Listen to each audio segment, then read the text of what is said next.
సాంకేతిక పరిజ్ఞానం శరవేగంగా అభివృద్ధి చెందుతున్న ప్రస్తుత తరుణంలో మరో విప్లవాత్మక ఆవిష్కరణ చేశారు స్పెయిన్లోని సాఫ్ట్వేర్ నిపుణులు. అసాధ్యాన్ని సుసాధ్యం చేస్తూ శాస్త్రీయ సంగీతాన్ని వినిపించే కంప్యూటర్ను తయారు చేశారు. ప్రభుత్వ కార్యాలయాల దగ్గర నుంచి రాకెట్ ప్రయోగాల వరకు అన్ని రంగాలు కంప్యూటరీకరణ అవుతోన్న తరుణమిది.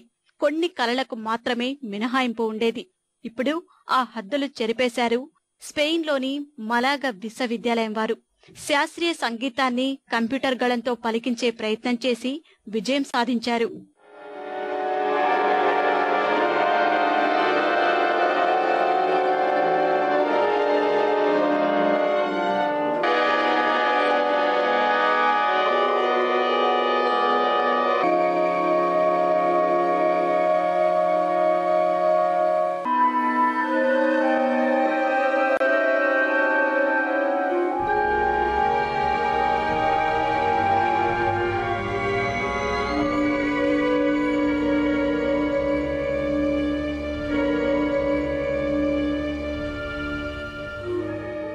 స్పెయిన్ సిలికాన్ వ్యాలీగా పేరున్న మలాగా యూనివర్సిటీలో పేరున్న సాఫ్ట్వేర్ నిపుణులు, సంగీత కళాకారులు సభ్యులుగా ఉన్నారు.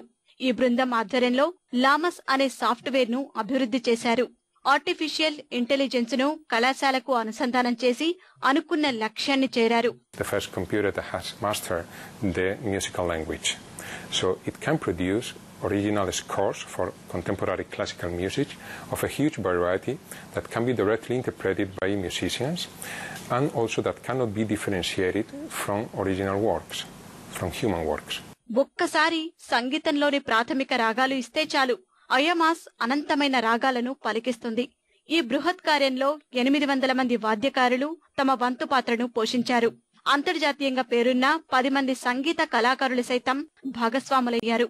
సుప్రసిద్ధ లండన్ సింఫనీ ఆర్కెస్ట్రా 12 అయమాస్ రాగాలను రికార్డు చేసింది. First time that the LSO has played a piece of music actually written by a computer, and this is very unusual, and I suppose it's a sign of where we're going in the future. ఇంతవరకు శాస్త్రీయ సంగీతంపైనే దృష్టి సారించిన అయమాస్ బృందం తాజాగా సంగీత కచేరీల నిర్వహణపైన దృష్టి సారిస్తోంది.